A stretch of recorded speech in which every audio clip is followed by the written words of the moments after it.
கடலூரில் மணல் குவாரி மூடும் போராட்டத்தில் நடந்த தடியடி வழக்கில் திமுகவின் போக்குவரத்து துறை அமைச்சர் சிவசங்கர் கடலூர் நீதிமன்றத்தில் ஆஜரானார்.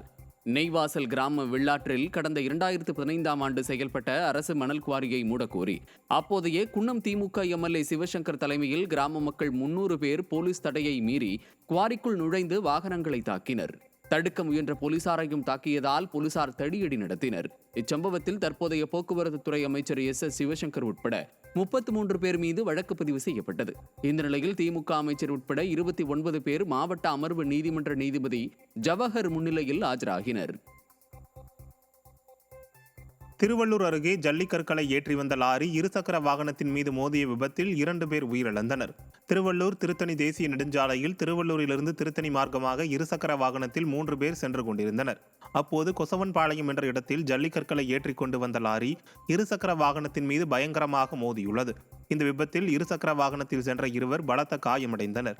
அவர்கள் இருவரும் மருத்துவமனையில் சேர்க்கப்பட்ட நிலையில் உயிரிழந்தனர். மேலும் ஒருவருக்கு தீவிர சிகிச்சை அளிக்கப்பட்டு வருகிறது.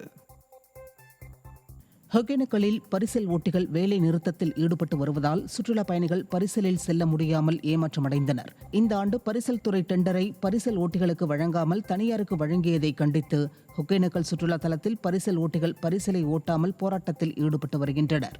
இதனால் ஒகேனக்கலுக்கு வந்த சுற்றுலா பயணிகள் பரிசலில் பயணம் செய்ய முடியாமல் ஏமாற்றத்துடன் திரும்பிச் சென்றனர்.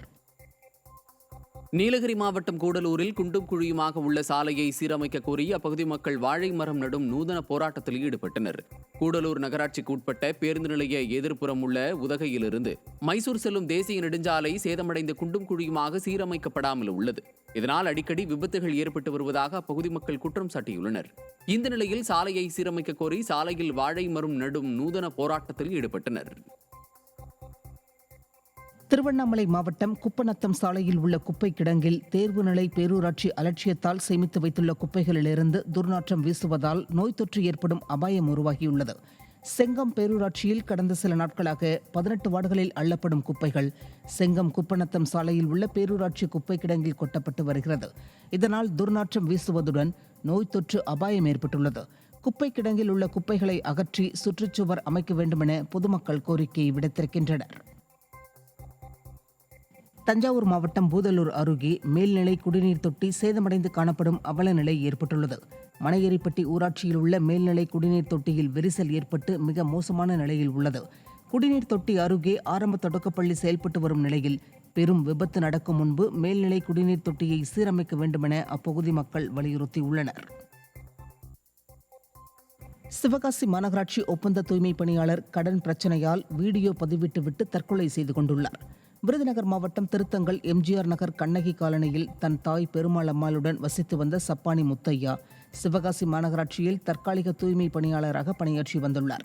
தனது தேவைக்காக பலரிடம் கடன் வாங்கியதாக கூறப்படும் நிலையில் சில வாரங்களாக உடல்நிலை பாதிக்கப்பட்டு வேலைக்கு செல்ல முடியாமல் இருந்துள்ளார். வட்டி பணம் கட்டச் சொல்லி தாயிடம் கேட்டபோது அதை மறுத்து அவர் உறவினர் வீட்டிற்கு சென்றதாக சொல்லப்படுகிறது. இந்த நிலையில் மனமுடைந்த சப்பானி முத்தையா கடன் தொல்லையால் அவதிப்படுவதாகவும் தாயின் பிரிவை தாங்க முடியவில்லை என்றும் தன் தற்கொலைக்கு யாரும் காரணம் இல்லை என்றும் வீடியோவில் பதிவிட்டுவிட்டு உயிரை மாய்த்து கொண்டுள்ளார். எனக்கு எவ்வளவோ ஆசை இருக்கு, ஆனால் என்னால் வாழ முடியல. கடன் பிரச்சனை இருக்குது. ரெண்டாவது இந்த கடன் பிரச்சனையிலையும் எங்கள் அம்மா என் கூட இல்லாததோ பெரிய பிரச்சனை. என் அம்மா இருந்தால் கூட இந்த மாதிரி முடிவு நான் எடுத்துக்க மாட்டேன். நான் டெய்லி அனாதை மாதிரி இருக்கேன். என் அம்மா இருந்தால் எனக்கு ஒன்றும் தெரியாது.